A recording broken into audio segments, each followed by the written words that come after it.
Hello. Hi, everyone. Welcome to FOMO Live. And we're going to be talking about Shirley Jackson. Castle. I read it on my Kindle. So, yeah, welcome to everybody. And let us know if you're here. Let us know if you read the book. There will be spoilers. And yeah, let us know what you're up to on these strange days. I don't know what day it is anymore. The betwixt days. Betwixtmas. Betwixtmas. Yeah, I have no idea what day it is. But I know it's FOMO Bookclub live time. So yes, I think I had a banner for welcome actually.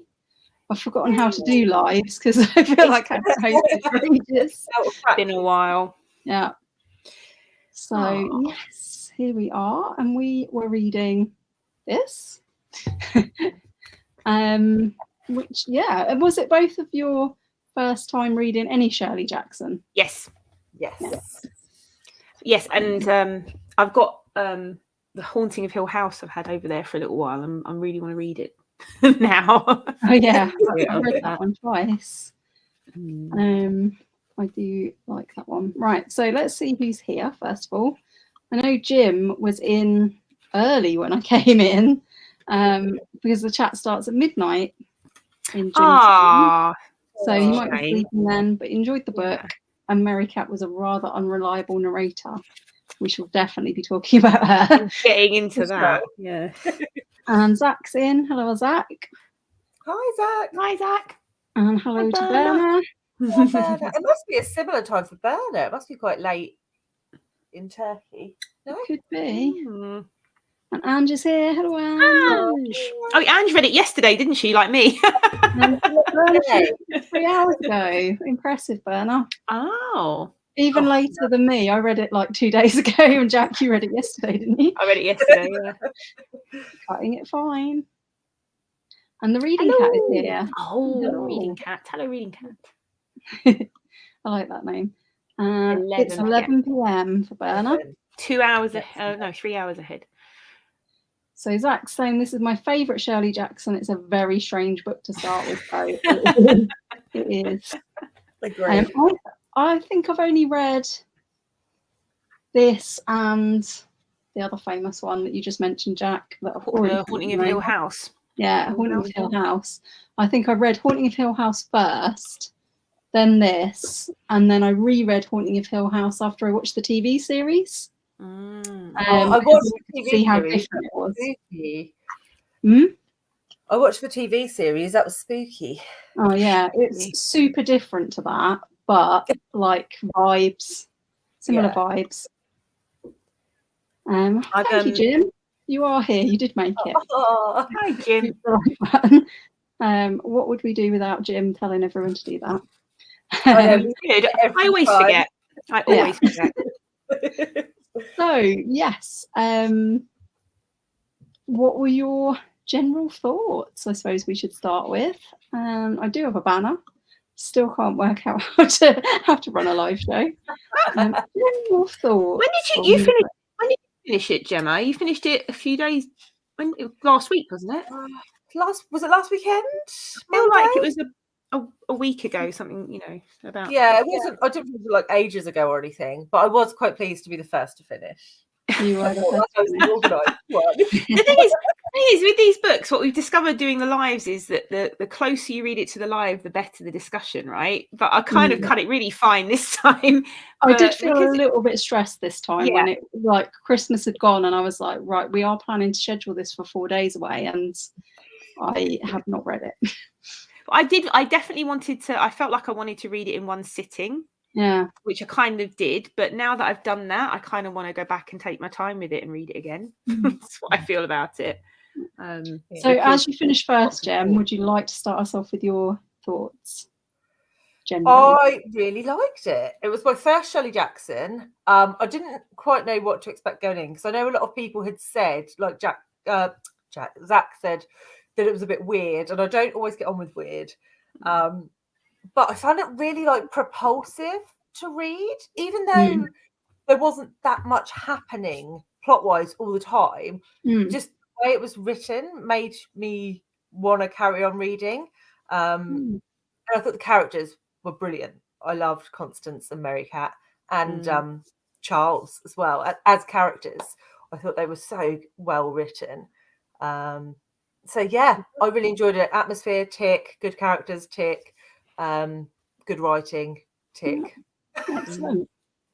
I feel like our other person we've read, Daphne du Maurier, Shirley Jackson is definitely an atmosphere writer. Completely agree. Yeah. And Jack, what about you? Well, because I feel like I'm still chewing over it, you know. So it's kind of like, yeah, I get that. I really enjoyed it, and it was very compulsive reading. And I love the characters. The unreliableness of Mary Cat, I loved her. I thought she was really, as a character, really fascinating.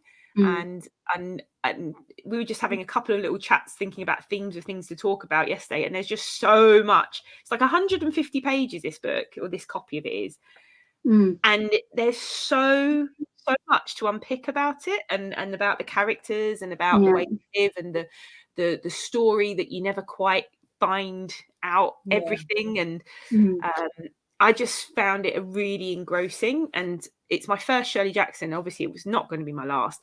And I think when I'd started talking to you guys about it a little bit, I thought, I just want to reread it again now, to look through and see all these things and see if I can spot certain things. Because I think there was a lot of foreshadowing going on in the book, and a lot of really clever things going on in the book that a reread would be very rewarding.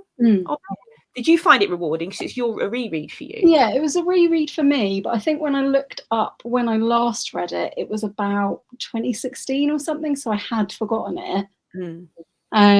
All I could really remember, but it was one of those things where when you're rereading it, you just sort of think, oh yeah, I know this book, but at the same time, I felt like I couldn't tell if things that were going to happen were being made really, really obvious, or if that was because I'd remembered it but not remembered it, if you know what I mean.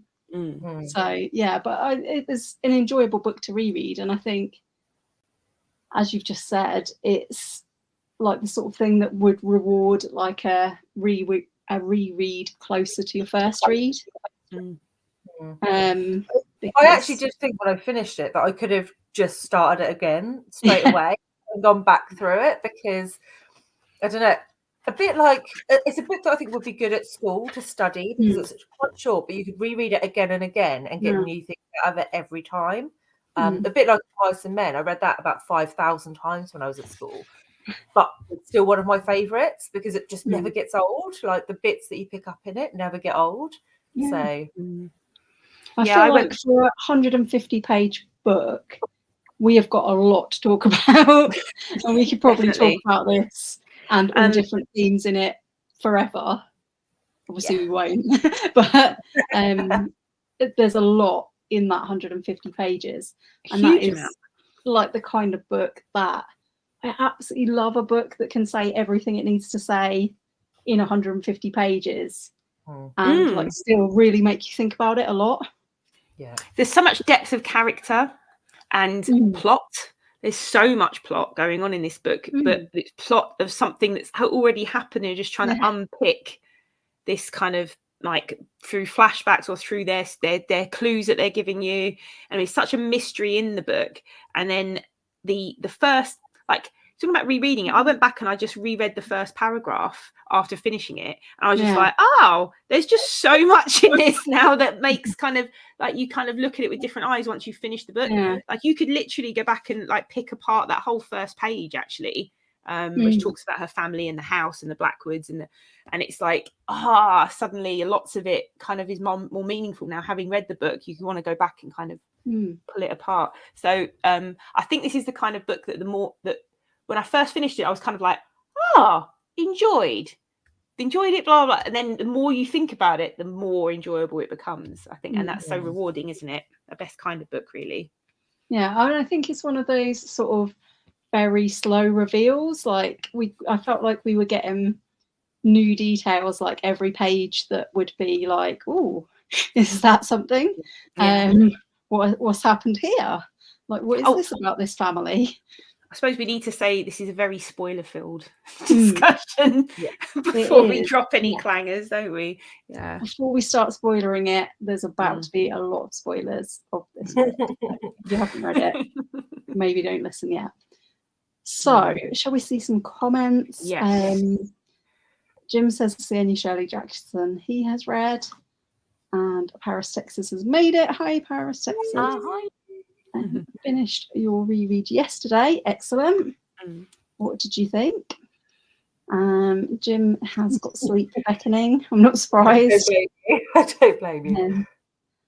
Berna said it took a while to get into the book because I was very busy at work, but finished the bulk of the book in 2 days. Yeah. Much the same for me. The Reading Cat read it actually some years ago, and the story gives a special American unsettling feeling. Agree. I expected something different, something more clear. It's definitely a book with any kind of clarity. I agree. Yeah, and I completely. It's not what I expected at all from it. There's so much that's just not clear and obvious, and I couldn't quite see where it was going at certain points. So, it's interesting. I think the thing is, even having read it before, I feel like when I described it when we were introducing the FOMO books, all I could really say about it was this is a really strange book, because it is strange, but if you said more than that, you would kind of spoil some of the surprise and intrigue. So, it wasn't what I expected, and the strangeness, but the strangeness for me just kind of just completely intrigued me. Like, so Julie made it. Hi, Julie. Glenda is only about a third of the way through, but I'm loving it. We're about to Glenda. Good. But yeah, you've got lots to look forward to. I liked it better the second time around. I do think it's going to be that type of book, actually. I was going to say, I think I liked it the same, but actually I looked back on my rating from before and it was a 3, and I'd definitely say it's at least a 4. I don't know what a few years ago Alice was thinking. The thing is, but I also think it's the kind of book that if you could ponder it on your own, but reading it for a discussion, reading it with people, I mean, I think if I'd read this on my own, I would have enjoyed it and I would have pondered it a bit, but actually having this discussion and knowing this was coming up, and I think just even the little back and forth chat we had yesterday is maybe go, oh no, there was so much actually that I want to talk about. Same. So it enriches the book, doesn't it? Yeah. And Glenda is saying first person. Yes. We do love the first person perspective. Well, I do. Yeah, I do as well. I love when it's done well, and I think it's done well in this. So, and I love it. An unreliable narrator as well. I love an unreliable narrator. I love that so much as a trope. It's one of my favourites. So agree. I think that is a very good quote, Jim. When people are frightened, I always want to frighten them more. Yeah. I think that was like Mary Cat's ethos. So Ben, I like the book a lot, but I like The Haunting of Hill House a bit more. I think I did as well, but it's very, very different to this. And the dark atmosphere of both the books very interesting and cleverly structured. Yeah, I think that this is why I'm looking forward to read. I think this kind of gothic atmosphere, and I think who was it said the Reading Cat, special American unsettling feeling. I completely see that, because it's this very much this sort of small town, very specific to America. This kind of the setting I felt, and I went to my last holiday abroad before the pandemic. Went to Boston, then went to Salem just before. Amazing. Before Halloween. So we stayed there a couple of days before Halloween. Apparently Halloween it gets nuts in Salem.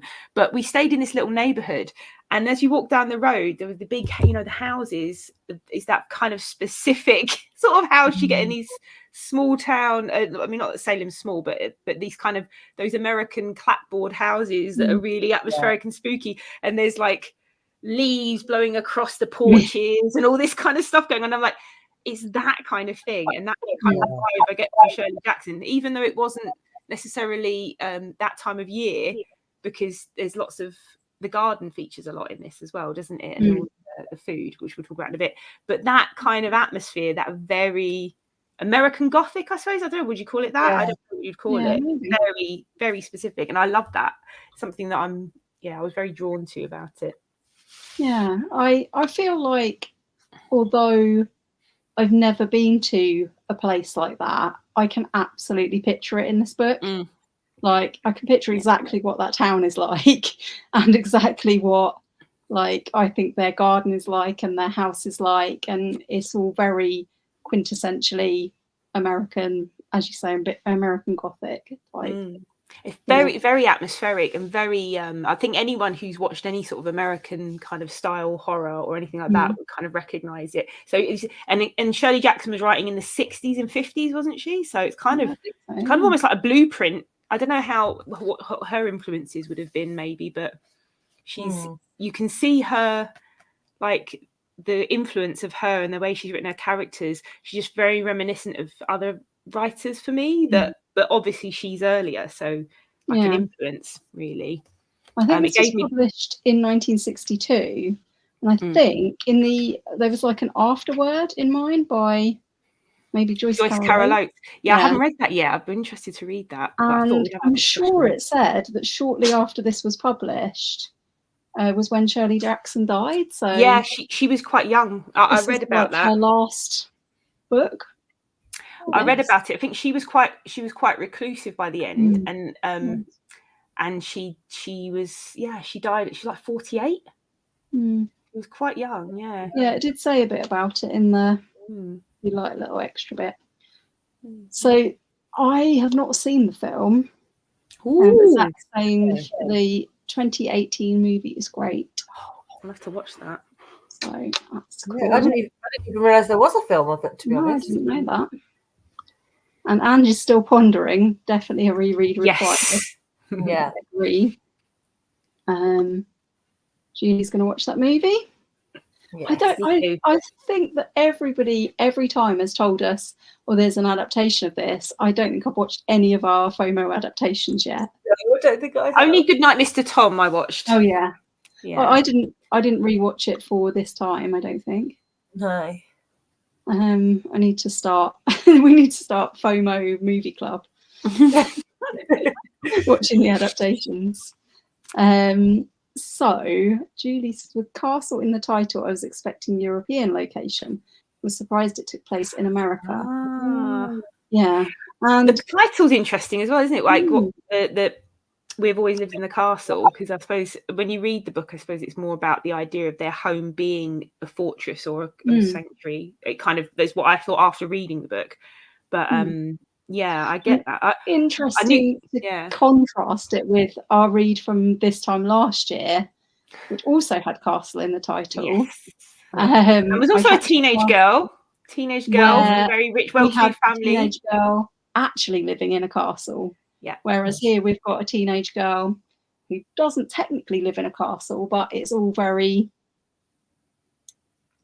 don't know, castle-y. I think, well, it is because I think they're obviously a family, a very rich family in the area, well-to-do, very old, I suppose, old money in the town or whatever. You know that they've got land, they've got, you know, it's not just the house. There's a big, they've got all this land surrounding them as well. That's kind of their sanctuary, and then you've got the younger daughter with the older sister in this kind of dysfunctional family, and it's very like in terms of the setup for I Capture the Castle and this, that's probably where the similarities end really, but you've got the kind of setting and the family, and in a way it's, you know, quite similar with castle in the title.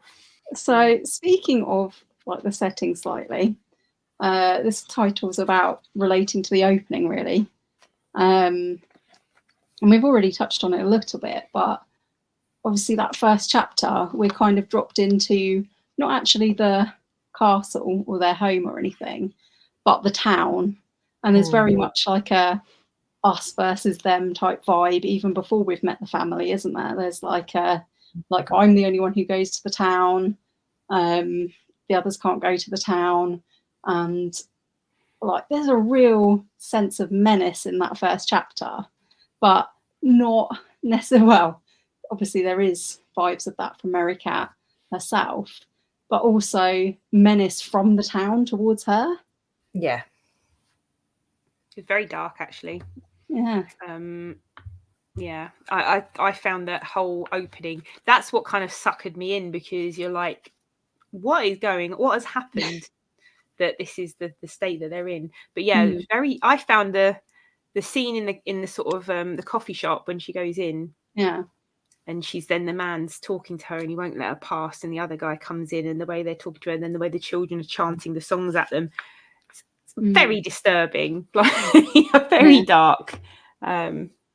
So yeah, I thought that was. And really did dark. you both like the sort of being dropped in with no warning to like this woman's routine, rather than being told anything background wise beforehand? It took me a minute. It did take me a minute. That first chapter, I was a bit like, "Whoa, what is going on?" And I think as well, because Shirley Jackson mentioned like several families early doors, didn't she? Yeah, that was confusing. My mother comes from this family, but they don't talk anymore, and and I was like, "Whoa, do I need to know who all of these people are?" Which we didn't really.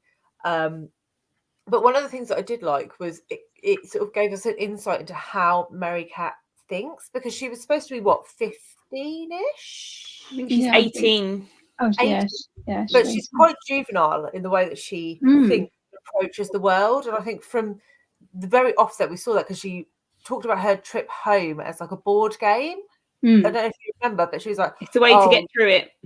Yeah, like, oh, I bumped into someone, that's 2 steps back, or however she phrased it. But I thought it was just a really clever way of sort of letting us see that, yeah, she's an 18-year-old girl, but she's not like your average 18-year-old girl by any stretch of the imagination. And I like the way we had that game sort of dropped back in it at random moments later in the plot, where she's like, this thing has happened, miss a turn, sort of thing. Just randomly. Because she's that whole thing, the game that she plays to get through the town, the rituals, the magic, and everything. Like, this is what I found it just so fascinating about her as a character, because she's got all of these rituals and things that she needs to do in order to just live life and to get through certain things, and especially getting through the town with the game and everything else. And then when you go back to the house, she's got all of these safeguards up against the town. So she's got something nailed to the tree, she's got this thing buried, she's got this other thing, and she's got like these spells and magic words. And I was saying to you before, it gave me Wasp Factory vibes. Like, if anyone's read Wasp Factory, which is, I mean, I really like Wasp Factory. It is a horrific book. It's a horrific book. But the same with that character who lives on this isolated in this island away from people, and he has his magic and his rituals and his little things that he does. And it really made me think of that. And I was thinking, well, it must be some influence on Ian Banks. Like, it must have been, because it was really similar. True. And I found it fascinating the way she just constructs this world so that it's got boundaries, and it makes sense to her so that she can feel safe within all of it. So it was really interesting. So and because we're kind of introduced to Mary Cat and her own insular world within the world of the town and their own safety, we're not actually given the other main character, Constance, until chapter 2. But like, was Constance's character you liked? Were you she's very, very different to Mary Cat. I think they make quite a good, interesting pairing. Very interesting relationship. What did you make of her?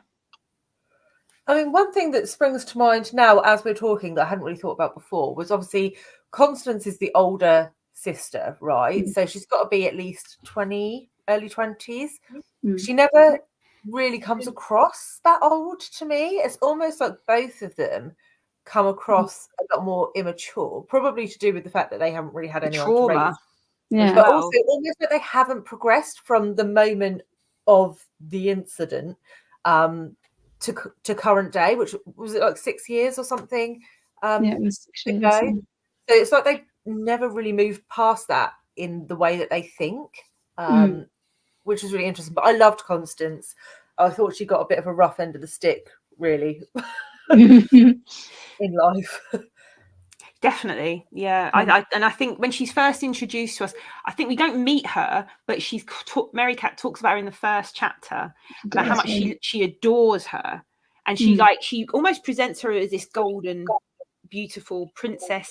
And again, this is kind of like I just kept like she's like her whole life. Mary Cat's head is like a fairy tale. It's like magical. It's like it's got those kinds of influences, and like she talks about Constance in these kind of really kind of most hallowed terms about how amazing she is and how beautiful she is or whatever, and she loves her so much, and you just they're in this kind of what's the word like this codependent relationship that's just very twisted, very kind of it's almost like a parent-child in some ways, but at the same time they're both, like you said, they both come across as children.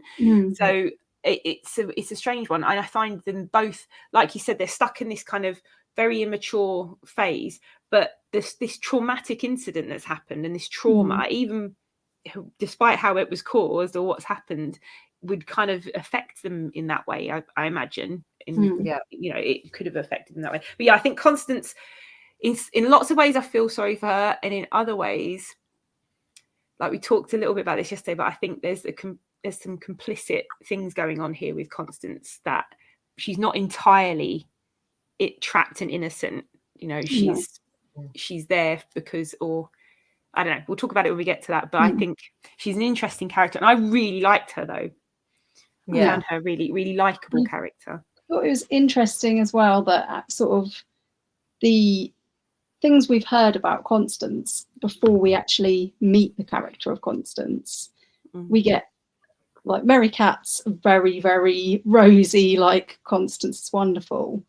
But at the same time, through Mary Cat's eyes, we're also seeing that things are not well in the village vis-a-vis Constance, and that like it's mentioned that Constance can't go to the village, but we don't know why.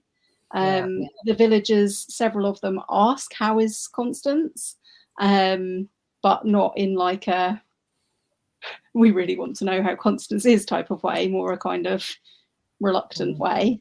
And we also hear the like songs with Constance mentioned as Connie as well. So yeah, it's all quite an interesting build up to actually meeting these characters. I was desperate to find out what had happened.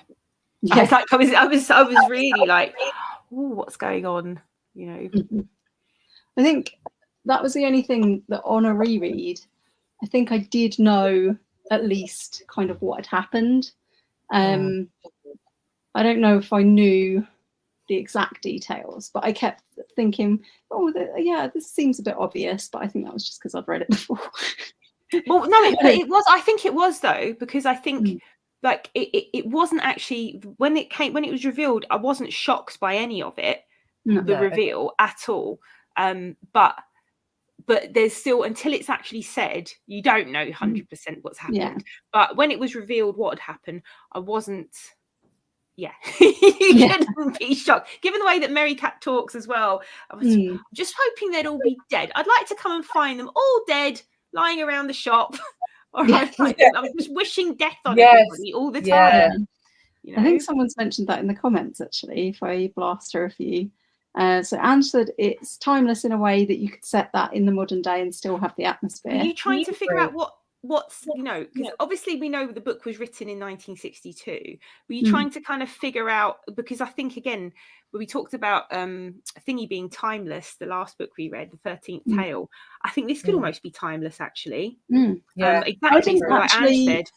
I didn't actually even bother thinking about the time frame. No, exactly. But you could like quite like Anne said, you could set it in modern day, it'd still be very atmospheric. It doesn't seem to be Like there's no sort of you can't put a time to it really.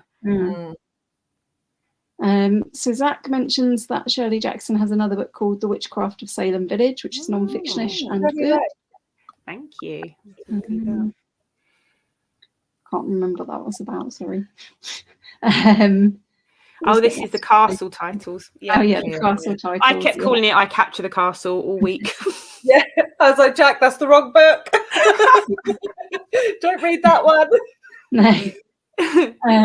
So yes, as we've said, Mary Cat is 18. It's like she's not aged since the events. Comes across very childish. Agree. Glenda loved that there was no setup. First chapter, wow. Yeah, how to introduce a character. Really good. And her journey home was an amazing intro, foreshadowing a lot of darkness to come. Yeah.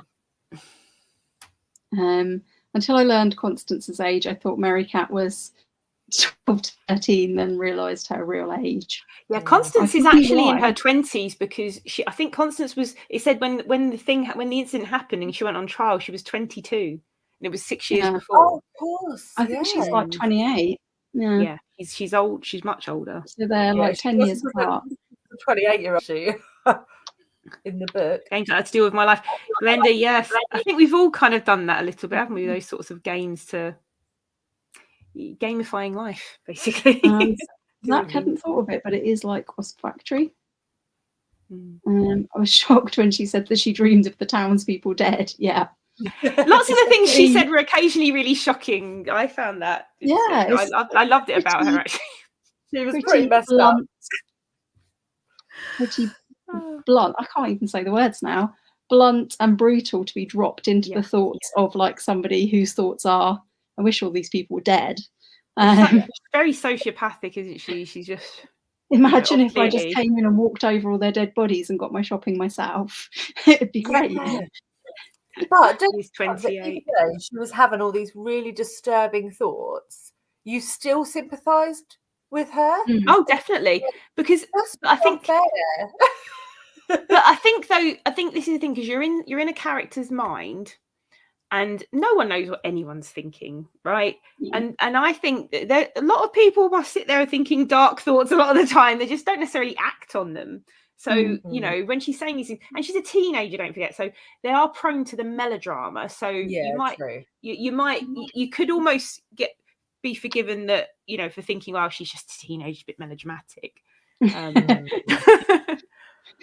I agree. I do think Constance was messed up in her own way, definitely. Yeah, I completely agree. Because this is it, and it's sort of, there is a sympathy. She's more of a sympathetic character, but I do think there's so much. She's so complicit in a lot of it. We'll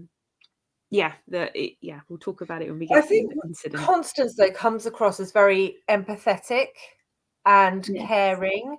Whereas Mary Cat doesn't seem to give a crap about anyone except. Which is why she's more of a sympathetic character, isn't it? She seems more human.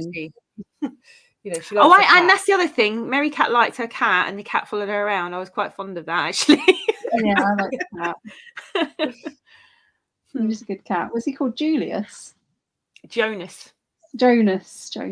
I'm confusing him with Julian. That really makes bad decisions. Is that Constance? Oh yeah, it was about makes really, really bad decisions, even if she probably thinks she does what is best. Yeah, exactly.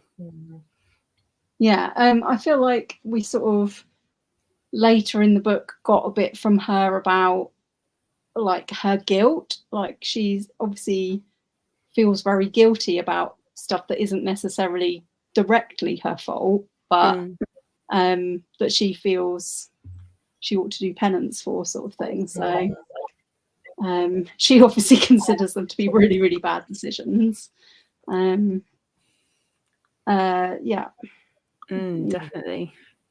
I feel like Constance was the real victim in the book.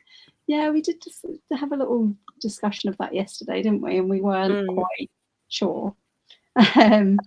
So Glenn doesn't want to be spoiled. I thought I didn't care, but now I do. Fair enough. Because I think you'll enjoy it so much more. Yes. And we definitely are about to talk about spoilers. Yes. On the first read, it was also quite obvious. Yeah. Oh,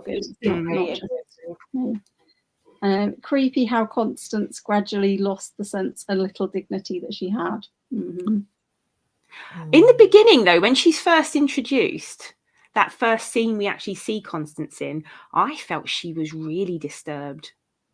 You know, where she's having tea with that woman, the Clark woman. And I thought she was quite disturbed. I felt, because she's clearly like this. She's almost like she's kind of doped up, like floating around, like, you know, oh, everything's fine. It's like, well, clearly it's not. I just felt I kind of got this really, she didn't seem right at all to me in that beginning. Well, Mary Cat was trying to protect Caroline in that first scene, wasn't she? Yes. And sort of like, oh no, there's a second person. Constance won't cope with this. Yeah. And the whole time I was like, well, what is Constance going to do? Do you know what I mean? Constance did strike you as someone who's had a massive breakdown, and they're kind of trying to find their way back in the world. That's what she came across as in that scene to me. And you're quite right. Mary Cat was like trying to protect her, and even Uncle Julian is trying to be all normal as well, isn't he? And he's just talking away, and at the end he's like, was that okay? And Constance is like, yep, you did that really well. Like, they'll never suspect a thing. Oh dear. I do agree with this point that the stuff Mary Cat wasn't allowed to do with food was a big clue. There were so many clues. This is why I want to reread it, because some of these things now you'll spot them more now and go, oh, you know, the reread I think would be so much more rewarding. That's a very good point as well, Julie. This did completely balance on the close sibling relationship, and it was incredibly dysfunctional. So spoilers ahead, but the poisoning. So we hear about the poisoning really from Uncle Julian, don't we? It's Uncle Julian who tells us the full story from his perspective.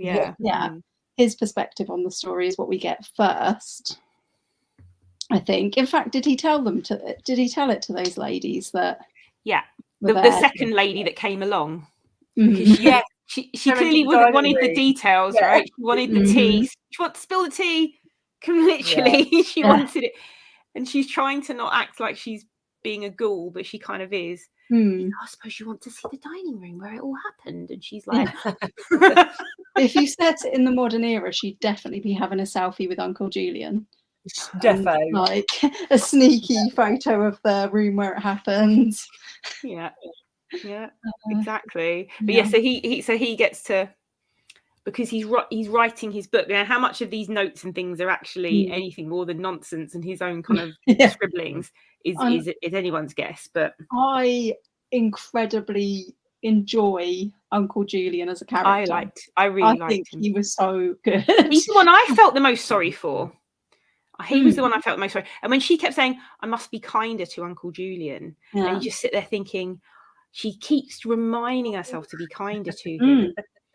Why is she doing that? Like, what has she done? How has she behaved to him in the past? Like, why does she keep saying this?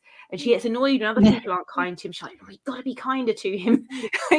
Because this poor man's lost everything. And he doesn't know why, and he's just continually going over it.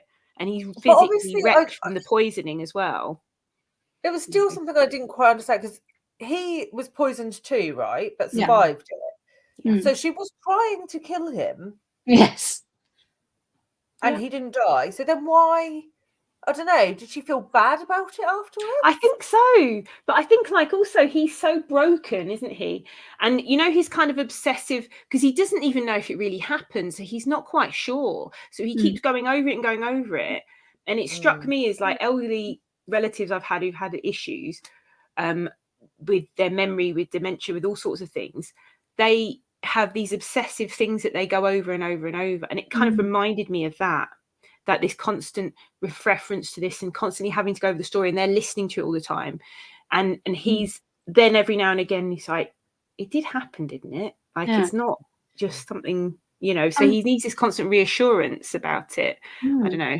And jumping ahead a bit, so another massive spoiler, but when Julian is going over this again later, he actually reveals that he doesn't even think that Mary Cat is alive. No, he thinks she's dead. Yeah, He thinks she died. Yeah, he said, maybe she's dead. He's living with her because he thinks she died. But he thinks she died in the orphanage, right? He doesn't even think she was poisoned. He thinks she died in the orphanage because she was put in an orphanage for a while. Yeah. But when he's going over it, I was like, oh my God, is she a ghost? Yeah, that's because suddenly I was like, wait a minute, is it going to be like The Sixth Sense? Am I going to have missed something? I'm going to go back and see she's been a ghost all this whole time. I've forgotten that Mary Cat is actually dead. And then I was like, no. I don't think that's this book. No, she's been in the town talking to people. It's happy, you know. Yeah, I was going over that quite a bit. I was like, she can eat. She goes to the diner and she drinks the coffee at the diner and people can see her. She must be alive. I suppose we read this Diane Setterfield book, no spoilers, but because we read that, you're suddenly going, have I missed something? If I go back over this, was she not actually part of the family initially? Is she a secret member or something that wasn't, you know? But I kind of did throw me a bit. But when Charles, the cousin, we'll talk to him about him a bit, I suppose, but when he says to Uncle Julian, like, he's like, oh, we've got to stop this. You can't keep going over and over and over this. And Julian kind of goes into himself a bit about it all. I just felt my heart broke for him. Like he really did. I felt Uncle Julian, for me, out of the whole of them, all of the characters, is the most sympathetic character and the saddest out of all of them, really. Really sad. And I really liked him. I really liked him too. Yeah. So Paris, Texas says Constance has been making excuses for Mary Cat, probably from birth, so she is complicit. She probably knew that this was a possibility and she knew straight after the poisoning. Yeah. This is what we'll get into. We'll get into this, actually. Because she went to wash the sugar bowl. Exactly! Nothing more complicit than that. Why did she wash the sugar bowl? And also, she knows. So she's still, is she trying to keep, you know, does she know that maybe she's trying to keep Mary Cat sane by, you know, because she knows Mary Cat's kind of obsessed with her a bit. So maybe she's like, oh, keep other people safe if I just go along with all this madness. Or is she just as bad because she genuinely seems to love and care for her. It's like she's poisoned her entire family. And she knows it. So it's like, so this is what I mean about Constance, is like, to me, she's, whether she's a victim or she's, yes, kind of a victim, but at the same time, no. It's like there's that act of washing the sugar bowl as well. Really, really dangerous, because she could have gone to prison for it. Like that maybe was clearly one of the things in the trial that was most like pointing towards her guilt. And also she didn't you know, didn't give up. You didn't say, well, look, I'm not the only other person in this house who wasn't poisoned. She didn't say anything about it. She didn't go into it. She just protected her. Maybe it was just. I think that's quite normal. I think that's quite normal human behaviour, right? For someone that you love, if you love them, like, well, I say normal human behaviour, but it's not beyond the realms of like. No, it's not. It's not. For someone that you love, especially a child. But then if you think that every other person, that, this is why we don't know their history as a family. This is why it's like, this is where it's, you know, why Mary Cat poisoned them all, and why Constance went along with it and protected her, even though she's poisoned every other member of her family. Constance's mum and dad and brother and everything as well, you know. So it's like, well, then you got to kind of, I suppose there's got to be some underlying reason for that, other than just protecting Mary Cat. Maybe there's a real reason for the poisoning, other than being sent to bed with no supper, which is what I think. And with I really like this comment from Berna. I think Uncle Julian's book, if there is anything written on the pages, it's probably it should be some random fascinating. I agree. That would be awesome. Definitely.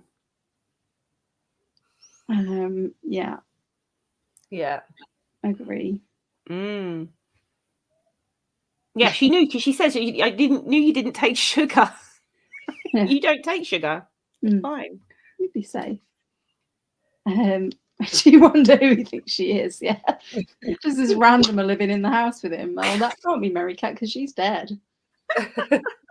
Or maybe he thinks it isn't Mary Cat, but it is her ghost. Maybe. Could be. That's all right. It's the ghost of Mary Cat just rocking about. It's fine. And he's just like, yeah, my life's already pretty bonkers. I'm sure it would make no difference if there's a ghost wandering around. I also thought she was actually dead.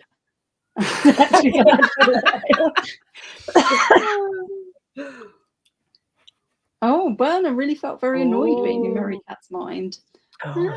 I quite liked it. I actually enjoyed it. It was a sinister place to be, but fascinating. I thought. I didn't dislike her at all. I didn't dislike her. I didn't dislike her. I found a lot of the things she had to say about some of the people was quite spot on, actually. I love a good, not only unreliable narrator, but like outwardly not a good person narrator, like somebody who is essentially pretty evil, an anti-hero. Yes, basically, anti-hero.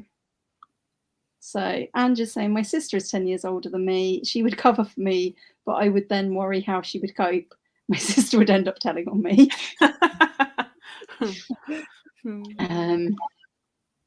Maybe Constance is also happy to be rid of the rest of the family. This is what we don't know. Very nice, especially the father.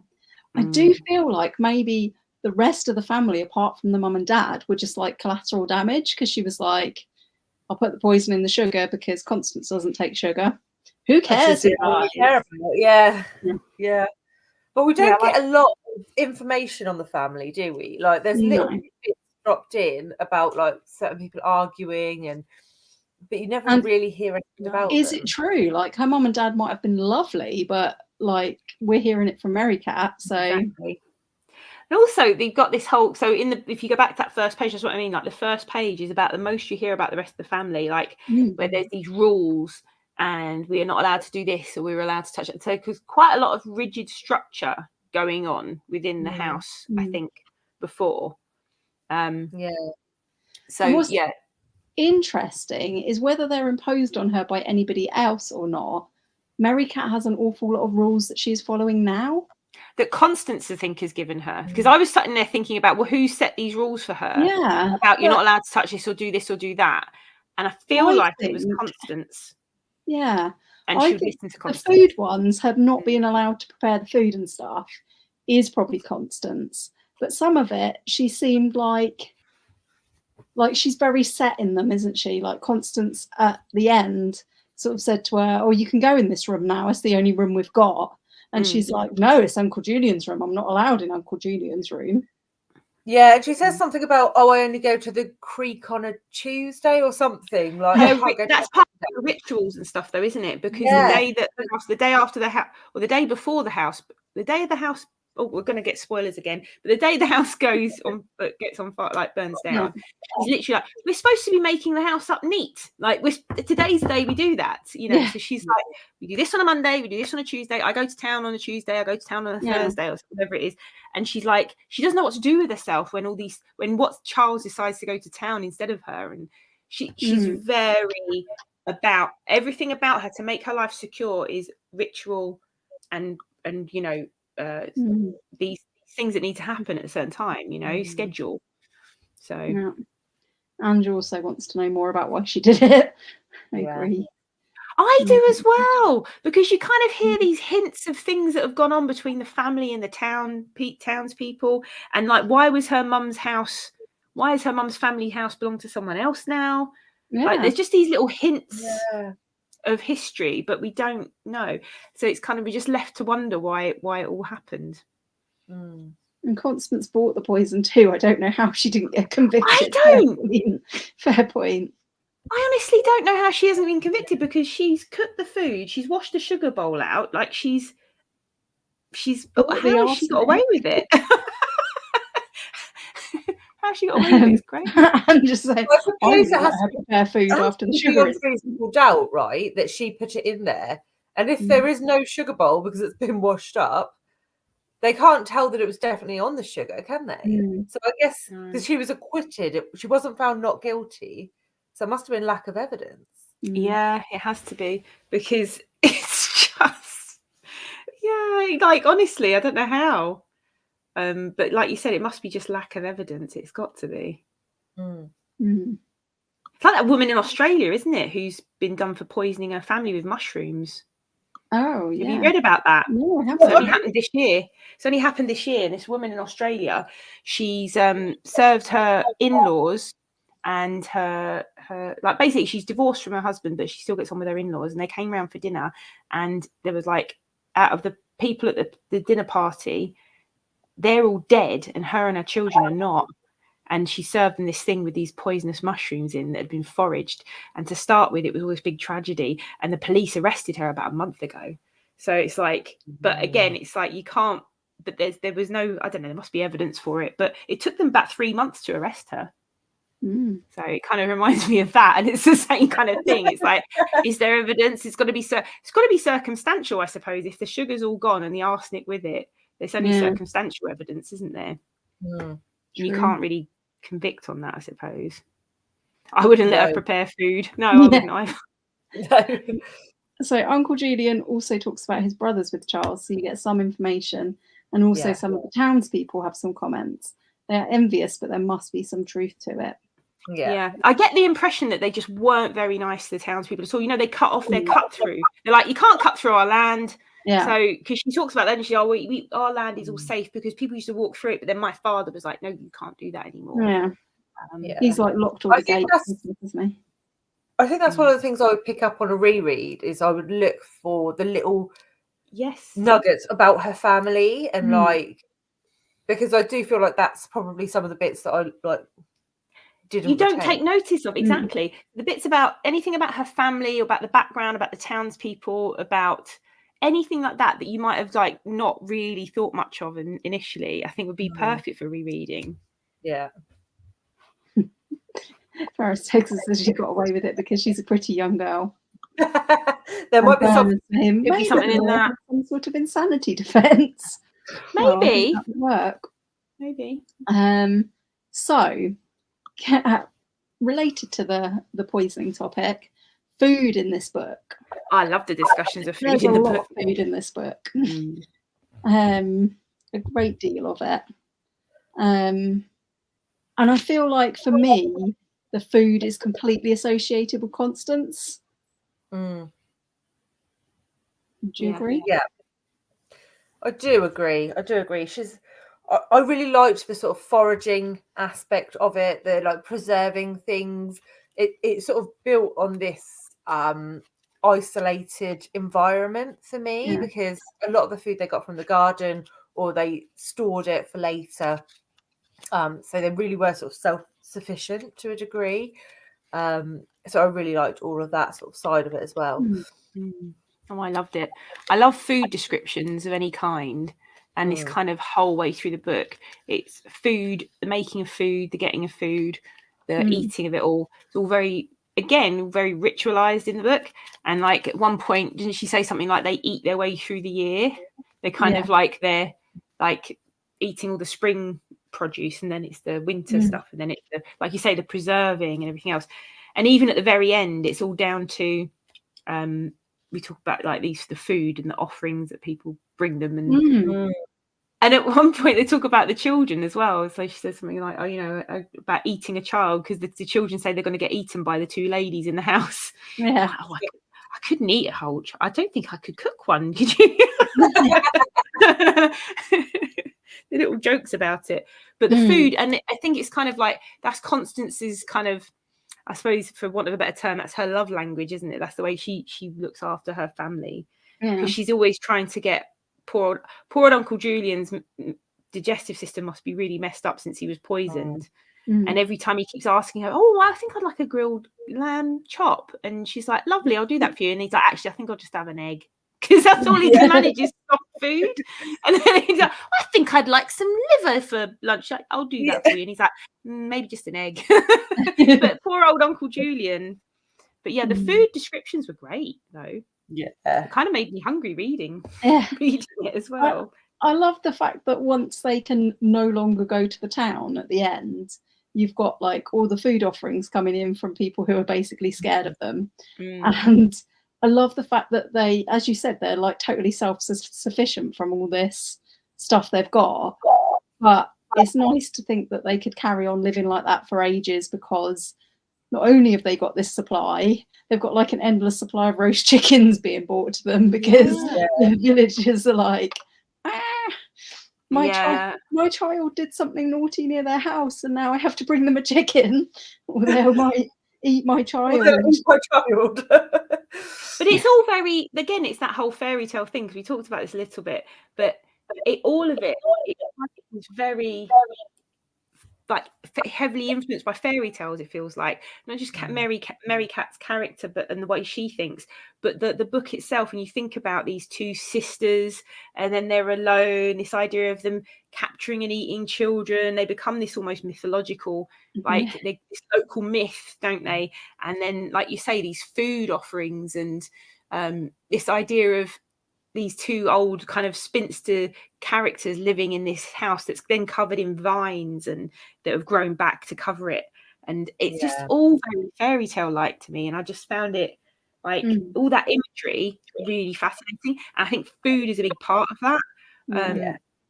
And the food and and Constance's thinking of food, and the way she the spiced cookies and everything that she makes the night of the fire and everything. I think it's just all very one of the things I really, really enjoyed was when they'd got the two ladies round for tea, and like Mary Cat has deliberately given the new woman who shouldn't have been there like a little rum cake, and the woman's not eating it.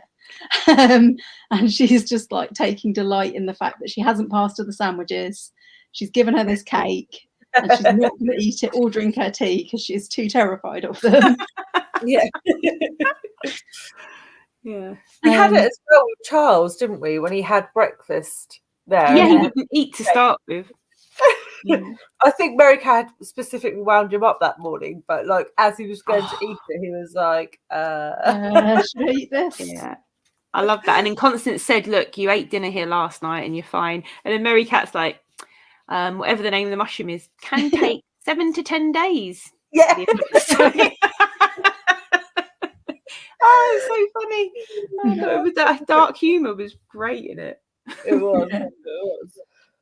So some of people's comments about foods, Constance felt calmer even at the beginning when she's preparing or cooking food or drink. It's almost like where Mary Cat has her rituals that make her feel better, Constance's are all around food, I feel like. Yeah, because she's always like, every now and then she's like, oh no, I must go and get lunch ready, or I must do this, and maybe we'll have that. And that's her, exactly. Her and she like packs Mary Cat little sandwiches to go off on her little wanders or whatever she goes on, doesn't she? Yeah. Oh, shall I make you a cake, Mary Cat? And lots of and she says, I want a cake with pink icing and gold leaf and all this kind of stuff. And it's Yeah, I totally agree with this. They both take pleasure in having people over. It's really twisted. It's very funny. Like, so sometimes a very dark humour, but I found it very funny. And Angie's saying they Hocus Pocus vibes. Yes, the two sisters, the house and the haunted, like this kind of house with its own sort of local mythology around it, you know. Great. The kids daring each other to go up to it and stuff. And Zach liked how Constance disassembled and then reassembled someone else's beef stew to fix it. I liked that as well. Yes, really good. And if I were them, I wouldn't dare to eat the food offerings. People think they have a lot of money and they are just the two of them. I did wonder when they were first getting food left for them, I was like, oh, should they eat it? But I guess that the people are more scared of them, really. I think the initial food offerings were just this kind of, like I said, this guilt, because I found that the townspeople's, the things they did to them were horrific, actually. Yeah, the night of fire, it was bad. Yeah, very bad. So yeah, I mean, I think we've touched on a lot of these things that we've got banners for, but talked about Mary Cat's routines and rituals. Anything else either of you want to add on that? The only thing from me was Mary Cat's magic words, or I can't remember how she phrased it, but I thought that was brilliant, how she had these 3 random words, and if she didn't hear them all day, then everything was going to be fine. I just thought like the idea of that was like really clever, how she like did it in different ways. So I think like the first one, she like wrote it on her pancake jam or whatever it was. And she swallowed them, didn't she? So she would say them into something, and then she would like consume them. So again, it was down to food, wasn't it? It's just really cool, like a really cool concept. I really liked that. Obviously, it didn't work. I think it's kind of like that concept of hearth magic. These like certain like witch magic, where there's hearth magic, where it's all to do with kitchen and food and rituals. So there was this kind of like, again, it's the whole fairy tale element to it, where especially with Mary Cat, and like you said, the way she found that, she said, I thought about this other word, and then I think one of them she whispers into a glass and then she drinks the water, another one she writes on her pancake or something and then she eats it, and all of those things are interesting. And then when she knows that her, like all that foreshadowing that goes on in the book, where she's saying, right, I checked all of my protections were up, and then I knew that that book had fallen down or something had happened. And then Charles turns up and she went, I knew I should have nailed something to that tree because look who's turned up. And then she does, doesn't she? She nails her dad's gold watch chain and stuff to the tree. Yeah. And he gets really angry about it. Yeah, he gets really angry because obviously he's just, he's there for the money, isn't he? But I found the whole thing with her routines and rituals like so fascinating, and this whole world that she's made up and all these rules and all these things, these protections that she's done. I found that really fascinating. Oh, also I wanted to say about the opening when she talks about her favorite things, that was all that foreshadowing, and the Richard Plantagenet, because that's what we were talking about yesterday. She says at the start, she says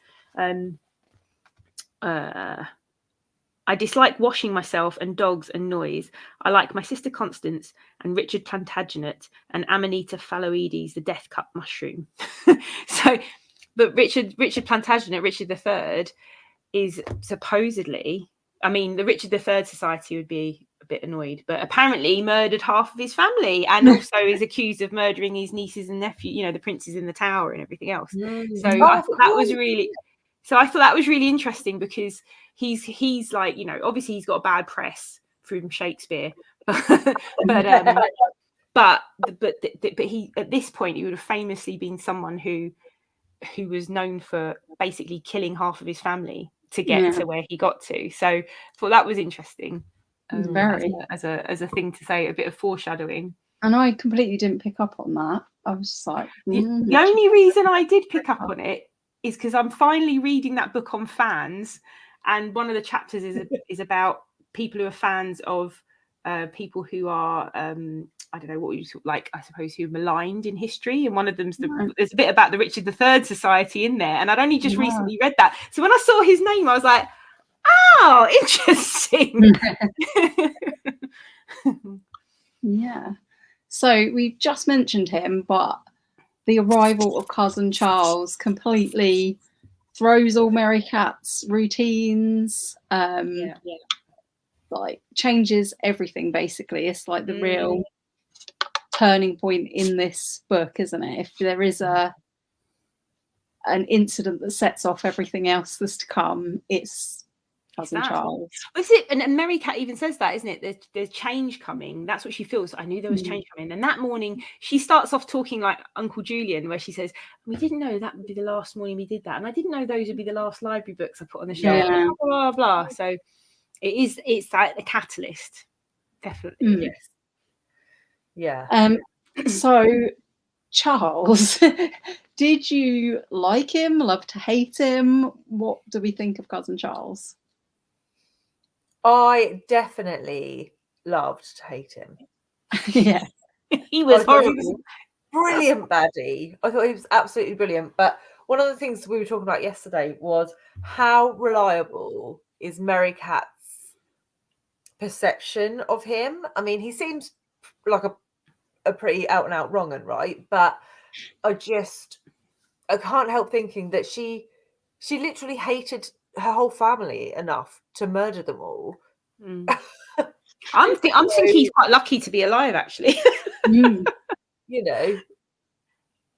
I thought he was a brilliant baddie, though. Brilliant. I think you make a really good point about that, though, Gemma, because she is so unreliable, but his behaviour and the things he does and especially the scene at the very end after the fire, when he doesn't stay around after the fire to help them or phone if they're okay or anything like that. He's only interested in the safe. And then weeks later he comes back and they overhear that conversation, don't they? Where he's just like, all right, well, if you want to take a picture of them, I can get them to come to the door, but I want half of the money, kind of thing. And you just, so he's just completely an out, cad.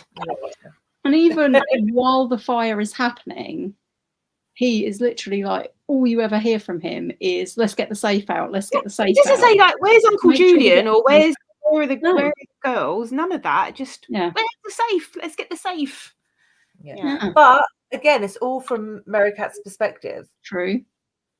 So, maybe he did try and save Julian or something, but she wouldn't have said that because she hated his guts.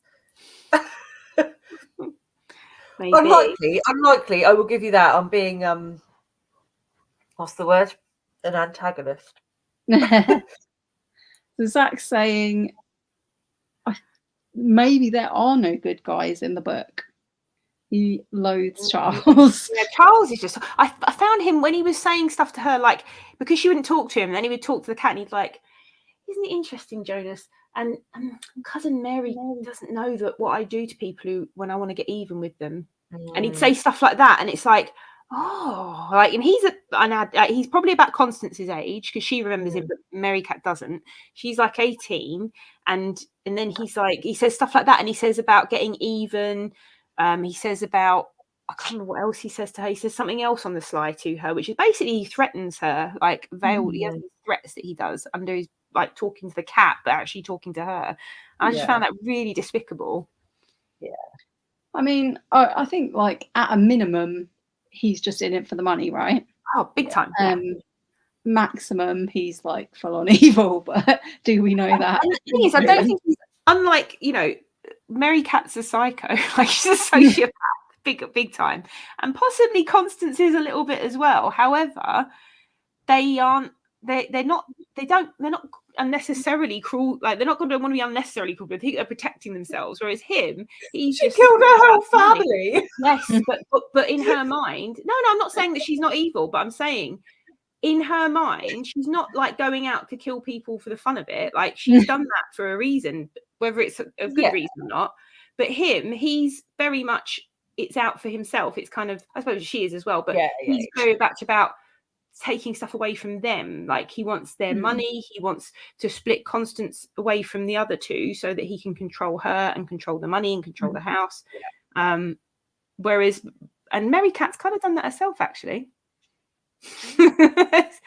Controls her. I think it's funny that when we discussed this yesterday, we were like, oh, Charles, like, at first we were like, he's totally evil, he's completely evil, can't stand him. And then when you actually think about it, the person who's telling you the story is evil and a murderer, and from the very first chapter is saying, I wish all these people were dead, I'd love to walk over their bodies. And also, she's also, like you say, like, I don't know if it was you, Alice or Gemma said it, but she's also, regardless the reasons murdering our whole family, Charles wants to get Constance, like, that coercive control over Constance, and Mary Cat's got that because she's managed to do that, hasn't she? She's like, right, don't want all of this fact that whatever the reasons were for murdering her family, because we still don't know. We can discuss that as well in a minute, but I feel like she's like, all I want is Constance alive, and that'll be fine for me.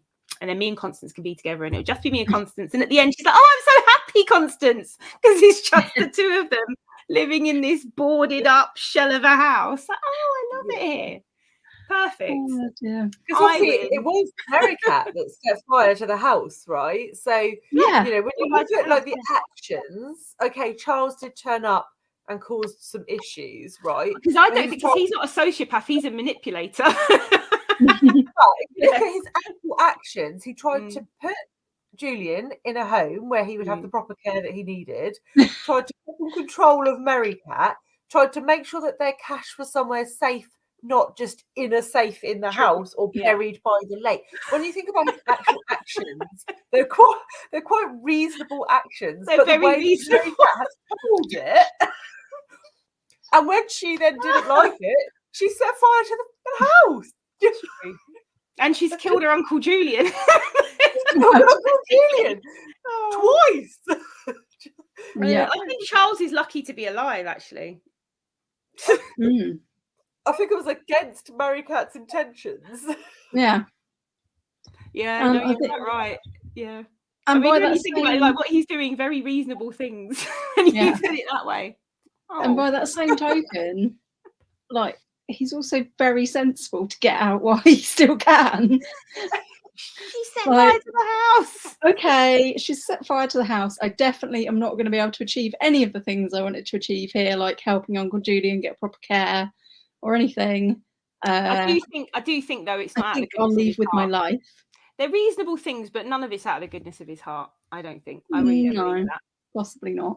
And I think the final scene sets that up. Really, the fact that he comes back and he does that to me just kind of. If he didn't come back at all, then possibly you could argue, but actually, maybe he was fine. Maybe he was right. But yeah, and he's still going on about the fortune. There's a fortune in that house. There's a fortune in there. Almost. But if you had his perspective on it. If it was told from his perspective, Mary Cat would be portrayed like an absolute crazy person. Do you know what I mean? Yeah. So it's whose eyes you're looking through, right? True. And it's almost all the more interesting because it's so ambiguous. Like, can we trust why it's more interesting? Anything we were told. This is why it's kind of the book's really kind of gripped me in that sense, because it's like, well, we don't know, and we don't know the outcomes, and we don't know what happened before, and we don't really know. It's all, like you said, this hugely unreliable narrator. Yeah. Who was very funny. I love that scene with the mushroom. She goes, and this mushroom, it will give you cramps and blah blah blah blah blah. And Constance's like, oh, it's ha, don't worry about her. I had to tell her because she goes mushroom picking, you see. So I had to tell her about all these things. I've told her all the poisons. Don't worry about it. She knows every poisonous mushroom and herb around here, but she had to know. I had to tell her. And she's not allowed to cook or anything. It's all good. So, yeah. There's somebody else saying they missed the Richard III comment as well. Yeah, so just in case someone doesn't know Richard III, if you have not read the Shakespeare, he's got bad press because like there's a whole society here in the UK devoted to, sort of misproving all of this stuff because it was Tudor propaganda, because he was the last Plantagenet king, and the Henry VII, is it Henry VIII's father? He they all of the press was kind of like propaganda against the last Plantagenet king, really. So that's what the Richard III Society says. Who knows? But he's a villain, apparently. So Julie's off, and this is her first Shirley Jackson as well. Bye, Julie. They've already gone. And Ben didn't read this book, but was excited to see us doing a live. Oh, we've just spoiled the whole book for you, Ben. I'm so sorry. No, ruined the whole thing for you. No, I don't. To be honest with you, I don't think the big reveal is that big of a shock. I still feel like you could have listened to this conversation and still then go and read it and enjoy it. I think maybe. Ange loved to hate Charles as well. I did too. But it kind of shows you how good Mary Cat is as a character, isn't it? Because she's made us go, oh, he's awful, I hate him. And Julian also didn't like Charles, which is an interesting point. Exactly. Again, we were hearing this from Mary Cat, but Julian... Well, he does, though. Julian does say, doesn't he? He's like...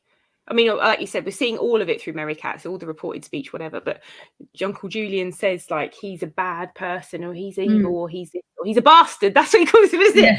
He does. Bastard. And I don't just mean his parents weren't married. I mean he's a bastard.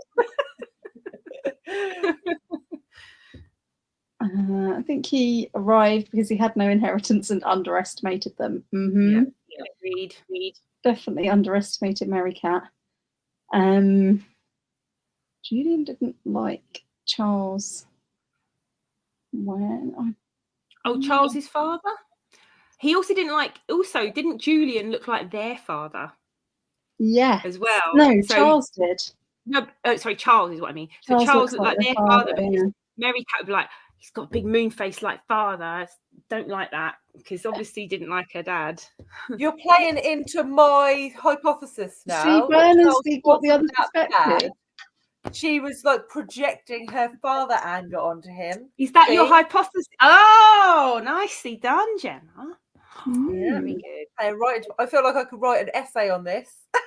Oh yeah, you should. I think there's probably plenty on this. Was Charles actually bad? Discuss. This would have been a great book to have for GCSE. I would have loved this. Yeah. It would have been really good. It would have been a brilliant discussion. Can you imagine the class discussions on it? It would have been brilliant. On the other hand, I like the disturbance of Mary Cat's life because I really disliked her. So on Team Charles we have I do think that he said something at the end of the door that made me think he wasn't only bad. I'll have to look it up. Oh, yeah. No, I can't remember what it was actually, if there was one. Reasonable actions, but also cruel intentions. That's right. Were they cruel intentions, Anne? We don't know. We weren't in his brain. We were in the psychopath's brain, remember? Maybe this is why Dale does not allow me to cook and I don't use sugar. Dear me. Mary Cat wanted to protect Constance from Charles, and it would be different if he was less greedy and manipulating Constance so much. Yeah. And all this sort of taking over her father's stuff. Oh, why did you do that? I wanted to wear that. Oh. You know, the all the stuff. I just. So I feel like we've talked quite a lot about Mary Cat's narrative voice. Whether we believe her or not. But what did you both think of the writing style here? Like, was it? Loved it. Grab you at all times? Would you read more of Shirley Jackson? 100%. I really like the writing style. Thought it was really well written. Yeah, agreed. I like the fact that we've got these descriptions in this, but they never kind of been too long because it's such a short book. So I feel like she must have been really effectively using those descriptions of things, like their garden and the pattern of their days. I've just picked that out from a sentence. It just, it's certainly an interesting narrative voice. Definitely interesting. I think the whole, like you said, because it's such a short book, but it has so much in it that you get a really good sense of the atmosphere, an amazing sense of the characters, albeit through an unreliable narrator. And there's just so much going on. I was just very, very impressed with it. And I found the writing style really engaging and easy to read, like engaging to read. I didn't feel at any point, I wasn't sort of thinking it was dragging at any point, or any points where I was like, could just move forward. It amazed me reading it again, actually, that I've read, like the two that I've read them both twice, but I've never got to any other Shirley Jackson. Why have I not done that? And in that little afterword as well, there was quite a bit about like some of the other protagonists that Shirley Jackson has written. And that made some of the other books sound super interesting. How many books has she written then? A fair few, and she's got a few short story collections. I've got The Lottery and Other Stories on my shelf. In the back of this, I'd only heard of. And I have read The Lottery on its own as a short story, because that is like supposed to be one of the best short stories ever written. Recommend. I've only heard of this one. The Haunting of Hill House is the most famous one. Is this the one I've heard of before this, and then this one? Hadn't heard of any of the others. The other one that's mentioned, I think, in that afterword was Hangs a Man. Okay. So I don't know if I might try and get to that. There's one called Life Among the Savages. Sundial, Raising Demons. There's quite a few. The Bird's Nest. I think Sundial. I can't remember if Sundial is a short story collection. I don't think maybe it's not. But yeah, on the back here, it's her final greatest novel, according to Penguin. Final novel and greatest novel. And they mentioned Neil Gaiman in here a couple of times. I was like, it's very Neil Gaiman. Like, obviously, in terms of his influence and the things that influence him. Like, when you read this and you read Ray Bradbury, you just think, oh, yeah, Neil Gaiman's read a lot of these things. Yeah. So, yeah, I'm thinking we've been talking for quite a long time about a very short book. But, Gem, you mentioned definitely this one, the setting as a character. Yes, I did. When I was less tired yesterday. No, I just thought the whole atmosphere of the book added so much to it. I think without the woods and the house, like the little things in the house, like she talked quite often about, like the trim in the dining room and how she used to clean it every day, and just you got this like vivid image of the house and the grounds that really added to it. I think one of you said earlier how Daphne du Maurier did that in Jamaica Inn, and I think we have the same thing here, where the story is built upon this like layer of atmosphere, and it just added to it for me. Yeah. I feel like in the FOMO books so far, we've had this setting as a character coming up quite a few times. Like Jamaica Inn, such a character in the book, is even the title of the book. We had the titular castle in our other castle book, was very like a big presence in that book. The 13th Tale. Yeah, 13th Tale, incredibly atmospheric, like Jamaica Inn. Yeah. This one though, the house, I love the way that they talk about the house, because again, it's that, going back to thinking about the title, we have always lived in the castle, and thinking of it as a castle, I suppose I think of a castle as a fortified like place of protection. And she talks about the fact that no one sees us from the front of the house. The front of the house protects us. We are around the back of the house. Like that's where the kitchen is, that's where the garden is, and no one can see us. And she mentions a couple of times this idea of the house protecting them and hiding them from people. So even after the fire, she blocks up, doesn't she, the way round, so it's even more fortified. Very much so. So moving a bit more speedily on, but the fire. Yes, I'm like, yes, I made a title that said the fire. We're at that point in the evening. But yes, the fire is obviously like a big, devastating event that happens in the present storyline of this, because we already have the big tragic event of the past. This is the big tragic event that she's telling us about in the present day. But yeah, I feel like we've kind of talked about it as like the fire being something that happens to them, but we've also mentioned Mary Cat actually made that fire happen. She essentially burned down half of their house, killed their uncle, and now is very but happy. she doesn't believe she's burnt the house down to start with, because don't you remember she basically, when he runs out of the house and he's like, get out, the house is on fire, and she's like, it's only a little fire. The house isn't burning down, and it is burning down because it's just gone up like a candle, because it's obviously the drapes and the things, and it's all old and dusty, and no one's been in that room, have they? Like apart from cousin Charles has been in there, and the whole top floor of the house just goes up like that. But she doesn't believe him for like a good few pages. She's like, it's fine, I'm gonna go up there. She doesn't think she's burnt the house down. Like she doesn't even think, like she doesn't even kind of admit that it's her that's done it, really, but she has done it. Like in her own head, she doesn't talk about it that way, but she doesn't, like, I think that's not into the intention there, really, is not to burn the house down, but she does manage to. I'm saying the fire gave me palpitations. Oh, that whole scene, the fire, the townspeople coming up, everything. I felt really on Constance to this place of safety. When the townspeople start taking their stuff out and smashing their things, I felt really afraid for them. I was worried for them, and I just felt the whole scene was done brilliantly. The tension was built really well. Yeah, the idea of mob mentality was well executed, I think. Definitely. Yeah, I was afraid. That's what I was thinking is the only other possible reason. Maybe Constance is also afraid of Mary Cat. She sacrificed herself to another thing. It's the only other possible thing I was thinking. Yeah. Interesting, we keep picking things where a house is burned down, isn't it? Like this house, Yeah. house is burned. Another But also, thing.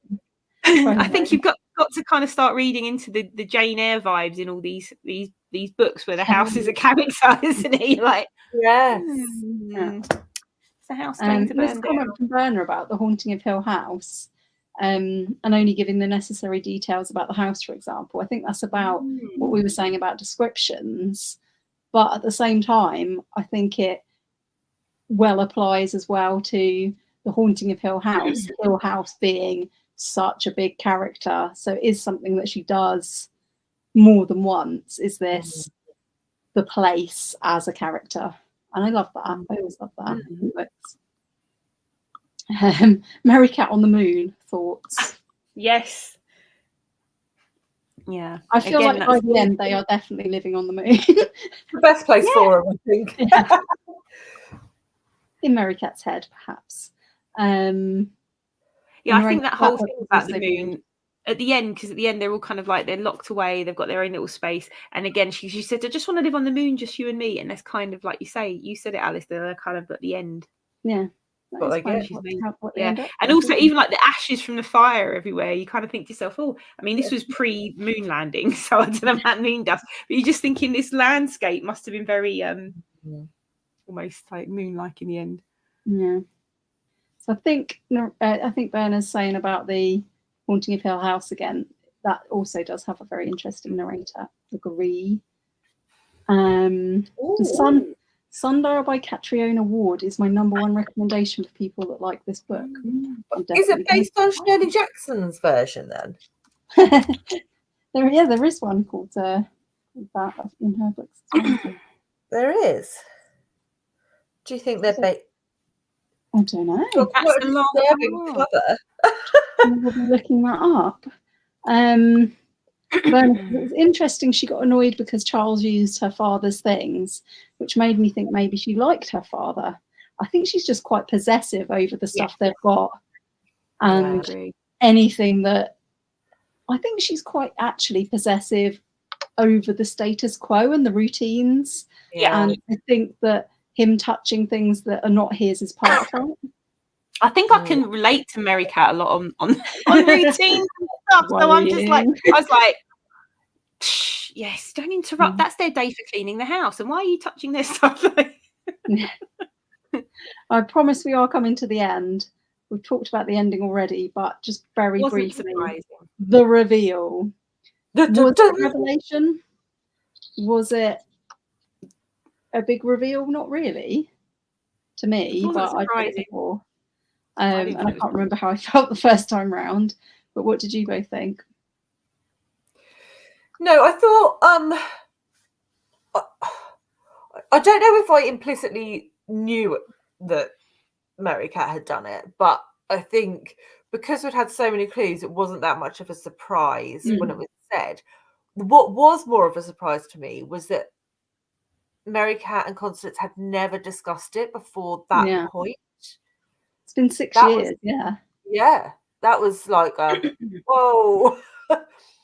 And I think Constance gave her reason as being like, the next day, doesn't she say, I'm sorry I mentioned about that. I haven't mentioned it in 6 years because I didn't want to upset you, sort of thing. Yeah, and then Mary Cat just killed the whole family, love. She's just like, no, it's fine. Not only have you killed the whole family, but I nearly went to prison for it. Yeah. It's really odd that they never discussed it. But don't you think that sometimes we've already talked about this a bit as well, but don't you think that sometimes in families there is that thing of like these family things that are known by the family but are never talked about?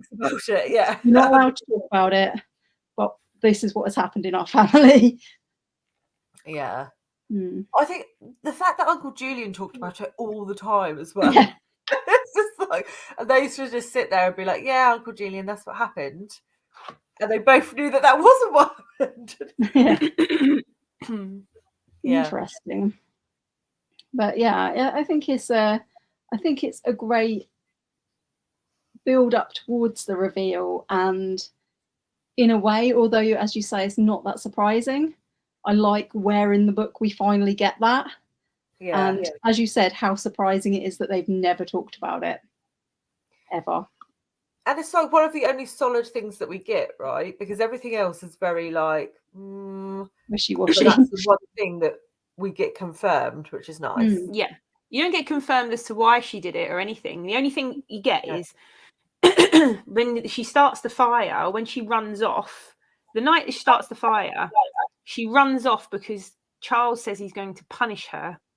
And she says something like, "Send me to bed without any supper, you mean?" And she runs off. And that's what happened to her the night she killed her entire family. So that's the only kind of link you see to this.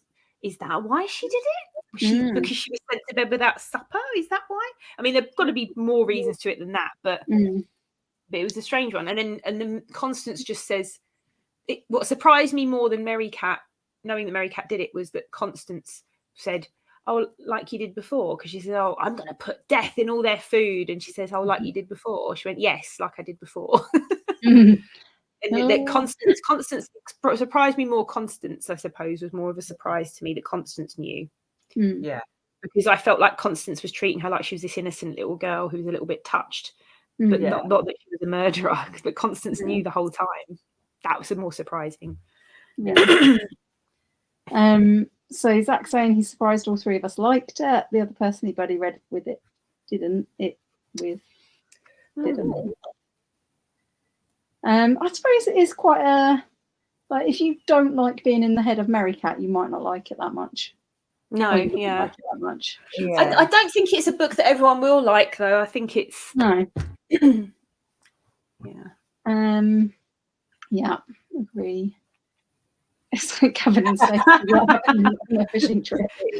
I figured out when she repeated that she was not allowed to touch the food many times about half the book. And Ange is intrigued to know how the sisterly bond was so strong. Zach says, "No, in my head for years." I just got that out of my head after getting it in my head a couple of days ago. But now, Zach, cheers for that. So yes, we've talked about the ending. They've ended up in their moon castle protected fortress. Any other recommendations? So Zach's given us Sundial by Catriona Ward.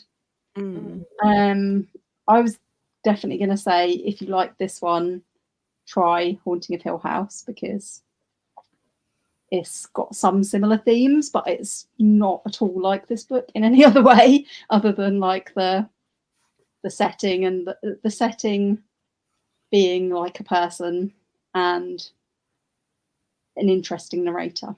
That's what I'm going to say. In a very, very different way. Yeah. I mean, I think the 13th Tale is quite similar to this in a lot of ways. Unreliable narrators, gothic. But I don't think I've read that many books that sort of give me this vibe. Really. No, I haven't. No, it's a very unusual book, isn't it? If anybody is watching this after the fact, leave us all your recommendations in the comments, because I do want more recommendations for stuff like this. Please do. Yeah, I've got the Haunting of Hill House to go. I was thinking about looking at books I've got, but the thing that really struck me, but I know it is a very disturbing book, is The Wasp Factory, but it's very, very disturbing. Like, The Wasp Factory is on a whole other level of disturbing in terms of the content. It is the most disturbing book I've ever read. I think if you've got to look at disturbing books, that's one of the top disturbing books of all time. The Wasp Factory. But the character and the way it's done, I just felt it like when she started doing all these rituals and things from the very all that kind of, I've nailed this thing up here and I've done this. I was like, oh, it's like the Wasp Factory, where he protects, lays little traps out, and he does all these things to protect their home from people invading and stuff, except in a much more violent, gruesome, disgusting way. I didn't think of it. I think I must have completely forgotten that book as well, because I have read it, but I don't. You can block it out. I read it a long time ago. It's one worth blocking out. I also think if you do like this, a much lighter version of Mary Cat as a character, if you like this, you'd probably like I Capture the Castle, because I find, but I know it's nothing like that in terms of like what's the content, but like the humor and the eccentric family and the setting and I just find that like.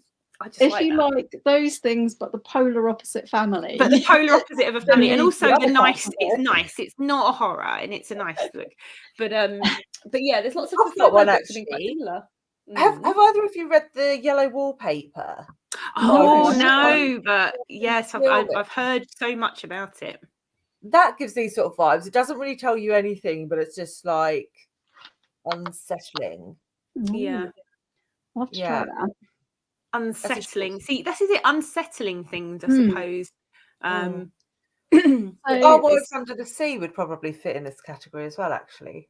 I think so. I mean, I don't think because I think Our Wives Under the Sea is very unsettling, but I found that very not what I was expecting when I read it. I enjoyed it, but it kind of more for the description of their love story than anything else, because I feel like the horror parts of it were kind of a bit watercolor. Yeah, they were a bit off the wall. Yeah. But Anna does not like Mary Cat, but really liked the book. That is interesting. Liked how it made me curious about the past. Ange has The Haunting of Hill House on her bookshelf. So do I. I didn't like it, but there's also one called The Water Shelf Refused Them. I don't remember the author. Thank you. Interesting. And Paris, Texas, Maybe the Turn of the Screw. Not an unreliable. I haven't read that one yet. I have it on my shelf. I've just started The Once and Only Witches. I think there may be similar themes. Interesting. You'll have to let us know, Ange, whether that does turn out similar. And Ange has read the Wallpaper. It's only short. I think in lots of ways, because that whole gothic vibe and like talking about unreliable narrators, you've got things like Wuthering Heights, obviously, and stuff like that. If you liked, because I'm a fan of Wuthering Heights. Oh, you're not, are you, though, Alice? You're not a fan. Is it Alice? No. Alice, yeah. But Alice needs to reread it. No, I don't think I'll bother. I don't think one day. But yes, thank you everybody for coming today and joining us. It was fun. Thank you for hosting. And thanks for the recommendations as well. Our next book is going to be Tipping the Velvet by Sarah Waters. I'd say Fingersmith is actually talking about a little bit unsettling and stuff like that. I don't know. It's not like a horror, but there's some bits in it that are unsettling. Anyway. And I do know that although I think he has left the chat, Jim has already read this. He was saying on the Discord, he read it in December and he missed his stop on the metro because it was so engrossing. So I'm very excited. That is definitely bigging it up for me. Yeah. This is one of my bucket list books I've wanted to read for years and years and years and years and years. And when I first read my first Sarah Waters Fingersmith a few years ago and absolutely tore through it. It's an amazing book. And I was like, right, I've got to read Tipping Velvet. And this has been on my shelf now since, when did I buy it? Last year or the year before. But yes, I'm so pleased it's the FOMO pick. And also has apparently a great adaptation, because I remember the adaptation being on TV when I was younger, and I think I was too young to be allowed to watch it because it's a bit racy. We need FOMO Movie Club. And yes, I've never read a Sarah Waters, so I'm very excited. Nor have I. I feel like once you read one Sarah Waters, you're going to want to read all of her books. And I've read one, and I've got like 3 on my shelf over there, and this one. But I've just been busy with other things, sadly. Yeah. Hello, Harry. Hello, Harry. I knew it. Hi, Harry. It's dinner time. Yeah. Our very own Jonas has arrived. Yes, thank you everybody for coming, and I hope lots of you will join us for Tipping the Velvet, which will be on Gemma's channel in February, I guess. End of February, beginning of March. That's what time. Yeah, I'll be reading Tipping the Velvet in February, just so I don't forget things. Yeah, I think I will as well. But not as late as I read this one. No, I don't think I could do this one in a day either. No. A bit chunkier. No. I need to start that at the start of February. Yeah. So Right. thanks everyone. Thanks, and Alice. we'll see you all again soon. Thanks for reading. Guys. Bye. Bye.